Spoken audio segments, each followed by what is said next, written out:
Guys, may another na naman tayo dito, Mercedes-Benz Color Blue. Okay?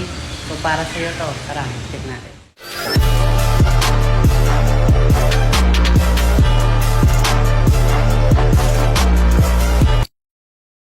Okay guys, so bago ang lahat guys, i-flex natin tong nasold natin nga Inting 7 Mobilio 2018 model.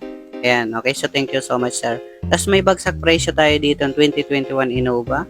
Tapos mayroon tayo 2019 model na Fortuner bagsak presyo rin. So dito muna tayo guys sa Mercedes-Benz na bagong dating. Okay, para sa mga naghahanap din ng Mercedes-Benz guys. Okay, so local lang po ito. Pero automatic gas transmission po ito. Okay, so check natin dito sa loob. Ayan, malinis pa naman siya. So, sa first owner nito, alagang-alaga to na may-ari. Kasi makikita nyo naman dito sa video, ayan. Medyo madilim siya lang dito, pero ayan, makikita nyo naman is malinis. Makinis pa yung body, guys. Ayan, SLK 230. Local lang po siya, okay? So, Mercedes-Benz ending to. Ayan yung ano niya, mga emblem, sport. 1998 model. Yan, sa mga radyo, all power pa naman, automatic transmission. Guys, banggitin natin yung presyo.